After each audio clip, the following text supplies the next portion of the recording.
안녕하세요. 전 경찰 면접관 이노겸입니다.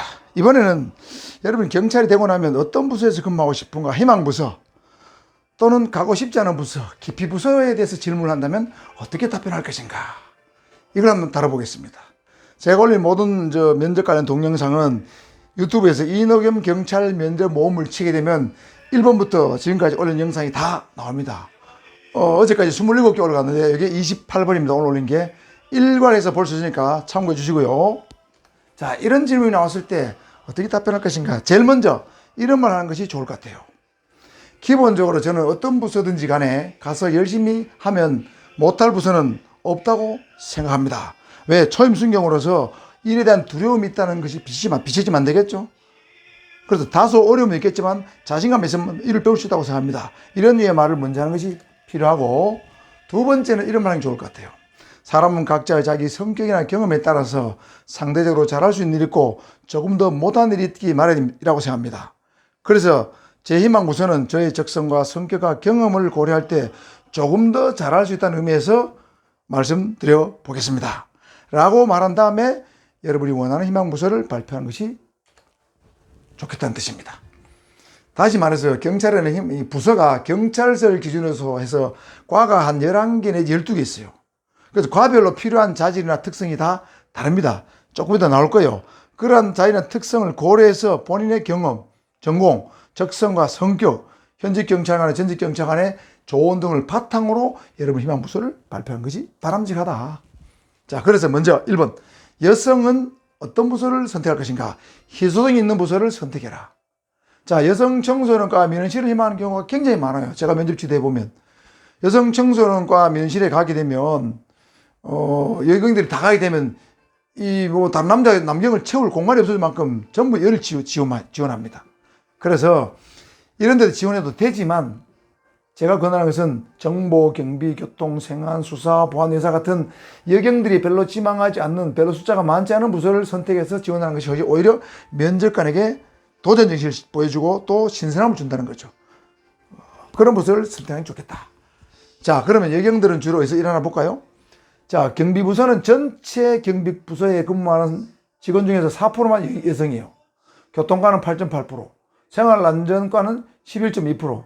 자, 실제로는 여성이 11.2%밖에 안 되지만 생활안전과에는 여성 청소년계만 있는 게 아니고 생활안전계, 생활질서계 있기 때문에 그 생활안전계와 생활질서계는 남자로만 이루어졌어요, 거의. 그러다 보면 여성 청소년계는 거의 여자로만 되어 있고, 그래서 전체 생활안전과의 여경 비율이 낮은 걸 뿐입니다. 그 다음에 수사과도 경제수사팀에는 여성이 많고 지능범죄수사팀과 사이버수사팀은 여성이 거의 없어요. 그래서 전체 수사과에서 여경의 비율이 낮게 나오는 걸로 보이는 뿐이다. 그 다음에 보안과는 16.5%, 경무과는 19%, 감사실은 23%나 되는데, 감사실에 여성이 많은 이유는 감사실에는 감사 분야하고 감찰 분야 있고 민원실이 있는데, 민원실에는 여성이 많고 거의 다고 감사실에도 여성이 많아요. 감찰에는 여성이 별로 없어요. 그러다 보니까 전체에서 여성이 차지하는 비중이 높을 뿐이에요. 자, 그래서 제가 권유하고 싶은 건 이렇게 비중이 약간 낮은데 이런 데를 지원하는 것이 오히려 더 좋다, 이런 뜻입니다. 두 번째, 민원실을 희망할 때입니다. 자, 민원실은 누군가를 들어야죠. 경청하기를 좋아하고 상담사 자격이 있고 감정 조절 능력이나 감정 통제 능력이 탁월해야 됩니다. 악질적인 민원이 없다, 그런 사람이 올 때는 이 상담을 잘해야 되고 감정 조절을 잘해야 됩니다. 그래서 민원을 잘 해결하는 게 목적이죠. 그래서 그런 사람들은 민원실을 희망하는데 주의사항이 있어요. 출퇴근이 보장되는 편한 부서이기 때문에 내가 민원실 지원한다, 그런 인상을 주지 않는 선에서 여러분이 민원실을 희망부서로 표현하는 게 좋다. 세 번째, 수사과를 희망할 때입니다. 자, 수사과는 법학과 출신이면 좋고요, 법령 연구나 판례 연구를 매우 즐겨야 돼요. 그래서 꼼꼼해야 됩니다. 주도 면밀해야 돼요. 이 사람은 사기죄 자백을 받기 위해서 어떻게 하면 되겠는가, 미리미리 꼼꼼하게 주도 면밀하게 연구해야 돼요. 질문지도 만들고. 그리고 그 악질적인 사기꾼들을 반드시 처벌해야겠다는 정의감이 강한 경우에는 수사과를 지원해라. 형사과입니다. 여러분, 형사과는 7대 강력범죄를 주로 취급해요. 7대 강력범죄는 여러분 살인, 강도, 강간, 절도, 폭력, 마약, 방화, 무시무시한 범죄들이죠. 제가 형사과장 출신입니다. 그 다음에 변사사건이나 도박사건을 처리하는데 이 형사과는 특성이 눈썰미, 범인을 한번 보면 다시 한참 뒤에 봐도 기억할 수 있어야 되고, 길눈이 밝아서 추적할 때 범인을 미리 앞질러 간다든지 놓치지 않아야 되죠. 공간지각 능력이 뛰어나면 좋고, 그 다음에 발이 빠르다든지 12초, 13초, 악력이 좋다든지, 무도의 고수라서 결정적일 때 한 방으로 범인을 제압할 수 있어야 되죠. 그 다음에 마지막으로 치비함이 있어야 되는데, 치비함은 끈기나 일본말로 곤조라 불러요. 고 최중락 총경은 한국강력법사의 대부죠. 대부인데 이분은 잠복수사의 대가였어요. 범인을 잡기 위해서 하루도 이틀은 3일도 범인이 나타날 때까지 기다리는 거예요. 그래서 형사들은 한 곳에서 오랫동안 잠복할 수 있는 치비함이 있어야 된다. 범인을 꼭 잡고 말겠다는 그 끈기, 곤조가 있는 게 형사한테는 굉장히 중요한 자질입니다. 다섯 번째, 경비과입니다. 자, 시진압 경험이 있거나 군대에서 화생방 테러 분야 근무 경험이 있거나 또는 장교나 부사관 출신은 경비과 희망해도 괜찮을 것 같아요. 이거는 경호, 경비, 대테러 업무를 경비과에서 하기 때문에. 여섯 번째입니다. 교통과입니다.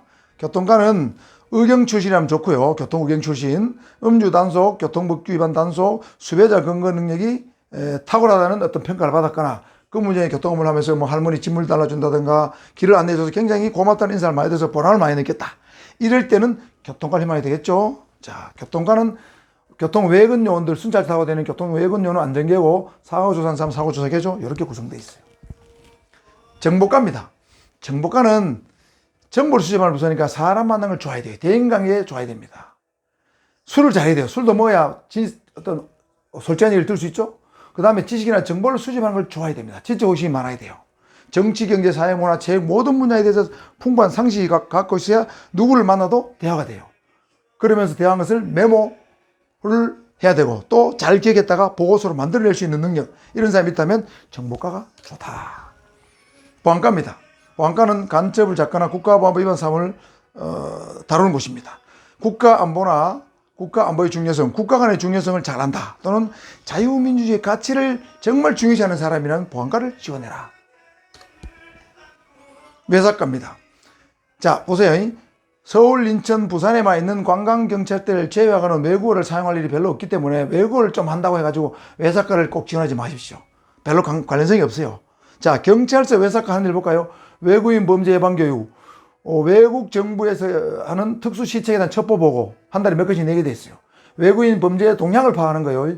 외국인 범죄를 알았으면 수사는 안 하고 수사는 국수대, 지방청 국제범죄수사대에 이첩합니다. 외국인의 체류 동향을 파악한다. 그 다음에 다문화 가정 관리를 하면서 좀 친해지면 취업 발송 되죠. 그 다음에 이슬람 같은 종교단체의 시설 관리, 이게 외사과 하는 일이에요. 그렇죠? 이를 알아야 외사과를 지원할지 말지를 판단할 수 있다. 그 다음에 불법 체류자 단속 업무는 경찰 외사과에서 안 합니다. 혹시 발견하게 되면 법무부 출입관리소에 통보하고 이첩하면 끝이에요. 이거 단속하러 적극적으로 다니지 않는다. 야들이 주로 할 일입니다. 그 다음에 지방청에 있는 외사과 국제범죄수사대는 수사 경력이 굉장히 많은 사람 중에서 선발해 하는데 외국인이 저지른 마약, 밀수, 도박 같은 외국인 범죄 전문 수사부서다. 이 정도 알아두시고, 그 다음에 여러분 지원을 자제해야 될 부서로는 홍보실과 청문감사실을 제가 권유합니다. 자, 홍보실은 뭐냐면 기자를 주로 상대해요. 기자한테 뭐 술 사주고 밥 사주고 이런 일을 주로 하다 보니까, 그러면서 특진은 잘 되니까, 야, 니는 경찰 본연 일도 아닌 걸 하면서 뭐 특진하러 가는 거 아니냐, 이런 약간 부정적 인식이 좀 깔려 있어요, 경찰 내부에. 그래서 지원하지 말라는 거고, 청문감사실에는 감찰 기능인데, 감찰은 직원들 비리를 캐내가지고 막 중징계를 먹이다 보니까 대부분의 다른 부서 직원들이 싫어요. 그래서 청문감사실, 특히 감찰은 가능하면 선택을 자제하는 게 좋겠다고 내가 말씀을 드립니다. 그 다음에 희망부서에서 아예 배제할 부서는 지구대와 발소는 의무복무부서죠. 여러분 조용 마치게 되면. 그래서 희망부서에서 빼고 경찰서에 있는 과중에서 또는 지방청에 있는 과중에서 여러분 희망부서를 선택해라 고 말씀을 드립니다. 참고로 지구대 요원은 이러한 자질을 갖고 있으면 지구대에서 잘할 수 있습니다. 주의사항입니다. 여러분 수사과, 행사과를 잘 구분 못하는 사람이 있어요. 자, 이거 알아둬야 돼요. 수사과에서 하는 일, 경제수사팀, 지능수사팀, 사이버수사팀으로 주로 이루어집니다. 경제수사팀은 사기, 횡령, 글자가 하나 빠졌는데 배임 등 고소, 고발 사건을 주로 취급합니다. 지능수사팀은 선거범죄, 보이스피싱, 다단계, 노인상대 물품 사기 등 유사수신, 유사수진, 유사석유 제조, 아파트 관리 변경 이런 범죄를 주로 하는 기획수사팀이에요. 검찰로 말하면 특수부예요. 지능수사팀이. 그 다음 사이버 수사팀은 사이버의 명예훼손이라든가 인터넷 물품 사기, 개인정보 유출 사범들을 주로 하는 것이 사이버 수사팀인데, 자, 형사과는 아까 7대 범죄 플러스 변사 플러스 도박을 한다고 그랬죠. 그래서 수사과와 형사과를 잘 모르는 사람인데 이 특성을 알고 여러분 지원부서를 선택해야 되고, 생활안전과와 지구대를 구분 못해서 저는 생활안전과 근무하고 싶습니다 하는데 들어보면 지구대를 희망한다는 걸 말해요. 여러분 경찰서에는 생활안전과는 내근 요원이에요. 지구대를 관리 감독하는 내근 부서고 지구대는 순찰 돌고 교통사고 처리하는 외근 부서입니다. 완전히 달라요. 그래서 생활안전과와 지구대를 완전히 구분해서 지원부서를 선택해야 된다 하는 것을 말씀을 드립니다. 자, 결론은 희망부서는 여러분의 전공, 적성, 성격, 여러분 또 경험한 의견 같은 거 있죠? 군대 경험. 이런 경험하고 여러분 부서별 특성, 아까 방금 말씀드렸죠? 부서별 특성이 서로 잘 어울리는 그런 것을 부서를 선택해야 됩니다. 여러분의 어떤 개인적인 측면하고 부서의 특성이 서로 잘 맞는가 안 맞는가를 보고 여러분 부서를 선택해서 희망부서를 선택해라. 그 다음에 기피부서는 특정 부서를 콕 집어서 기피부서를 발표하는 건 좋지 않습니다. 이 부분은 나중에 28-2에서 다시 한번 말씀을 드리겠습니다. 28-2에서는 희망부서 예시 4가지를 말씀드릴 테니까 오늘 동영상하고 다음에 찍을 동영상하고 같이 연계시켜서 보는 것이 좋습니다. 자, 여러분의 작은 배려는 저를 행복하게 하니까 구독과 좋아요도 꼭 부탁드리겠습니다. 감사합니다.